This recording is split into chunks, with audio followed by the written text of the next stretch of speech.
समय ये जांच होगी कि लोग बूथ तक पहुंचे कि नहीं पहुंचे हैं, दूध का दूध पानी का पानी हो जाएगा। अगर ईवीएम की कोई फॉरेंसिक जांच संभव हो, अगर ईवीएम की कोई फॉरेंसिक जांच संभव हो तो बटन दबाने के पैटर्न से ही पता चल जाएगा कि एक ही उंगली से कितनी बार बटन दबाया गया है। और अगर ये संभव हो तो ये पता किया जा सकता है कि एक ही उंगली से कितनी बार बटन दबाया गया है। और सुनने में यहां तक आया है कि जो लोग बाहर थे उनको चिन्हित पहले ही कर लिया उन्होंने। जो लोग बाहर थे उन्हें चिन्हित पहले ही कर लिया और उनके वोट भी इन्होंने डाल दिए। ये नए जमाने की इलेक्ट्रॉनिक बूथ कैप्चरिंग है। ये नए जमाने की इलेक्ट्रॉनिक बूथ कैप्चरिंग का मामला है जो कोर्ट की निगरानी में होने वाली मतगणना में कैमरे के सामने हेराफेरी कर सकते हैं। वो अपने लोगों के बीच बूथ के बंद कमरे में क्या नहीं कर सकते। अगर पीडीए के अधिकारी कर्मचारी बदलकर धांधली न की होती तो भाजपा एक भी सीट के लिए तरस जाती, जैसे कि लोकसभा चुनाव में हुआ था। जब ऐसी व्यवस्था मिल्कीपुर में नहीं हो पाई तो वहां का चुनाव भी सरकार ने टाल दिया। और धांधली करने के लिए ही, और इस बात की भनक जब पड़ गई सरकार को कि जो लोग छुट्टी पे आए हैं वो लोग भी भारतीय जनता पार्टी के खिलाफ मतदान कर करके जाएंगे, तो इन्होंने चुनाव की तारीखें बदल दी थी। एक देश तब एक लोकतांत्रिक क्रांति की ओर बढ़ने लगता है जब उसे कहीं से भी इंसाफ की उम्मीद दिखाई नहीं देती। महंगाई, बेरोजगारी, बेकारी और चुनावी धांधली से आक्रोशित समाज एक सीमा तक ही सहता है। इतनी सी बात तो अनपढ़ भी समझता है कि पेट की आग कभी भी उसको नहीं जिता सकती जिसने रोटी छीनी हो और जिसने रोजगार छीना हो। भाजपा ने रोजी रोटी, मान सम्मान, सौहार्द, भाईचारा सब छीन लिया है। भाजपा संविधान से लेकर के आरक्षण तक सबको खत्म करने पर उतारू है। ऐसे में भला उसे वोट कौन देगा? चुनाव के दिन जब निहत्थों पर बंदूक तानी गई थी तो भाजपा की कमजोरी सारी दुनिया के सामने आ गई। एक साहसी महिला ने जिस समय अपना वोट देने के अधिकार का कागज बंदूक के सामने तान दिया, भाजपा उसी समय हमेशा के लिए हार गई थी।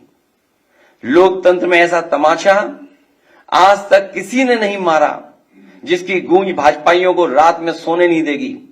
सत्ता की भूख ने तो भाजपा को पहले ही बीमार बना दिया था, अब तो वो सो भी नहीं पाएंगी। हमें तो भाजपा के लोगों पर अब तरस आता है, लेकिन जनता कह रही है ये वो लोग नहीं जिन पर तरस किया जाए। भाजपा सोच रही है कि इन परिणामों से पीडीए हताश होगा, तो वो गलत सोच रही है। अन्याय और उत्पीड़न लोगों तो तोड़ता नहीं समझ जोड़ता है, तोड़ता नहीं बल्कि जोड़ता है लोगों को। उत्पीड़न और अन्याय कभी भी लोगों को तोड़ता नहीं है, जोड़ने का काम करता है।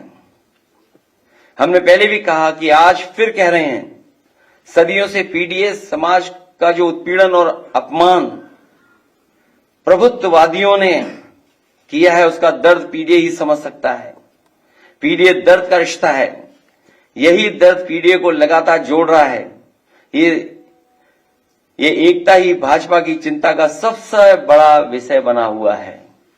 क्या पीडीए एक क्यों है? पीडीए एक साथ क्यों खड़ा है? भाजपा की बुनियाद हिल चुकी है। एक बार सोच के देखिए, भाजपा को भला वोट कौन दे रहा है?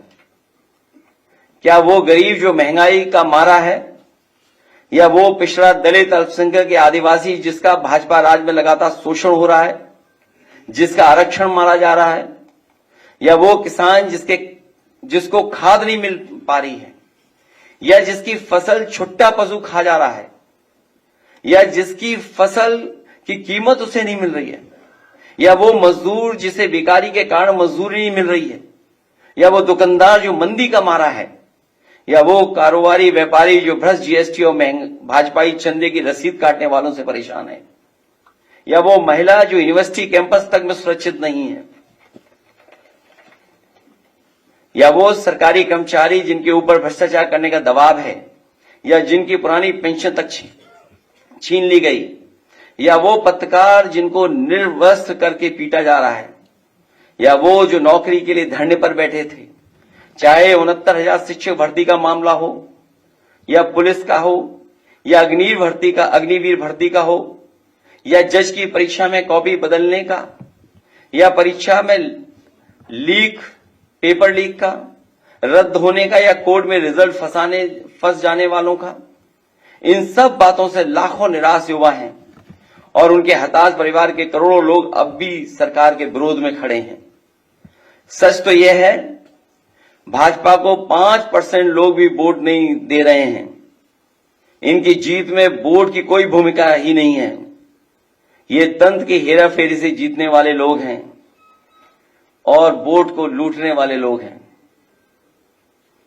इसलिए ये चुनाव निष्पक्ष नहीं था, ये बेईमानी से और वोट को लूट करके चुनाव जीता गया है। सब्सक्राइब कीजिए और बेल आइकन को भी दबा दीजिए ताकि आप हमारे आने वाली वीडियो का नोटिफिकेशन सबसे पहले पा सकें।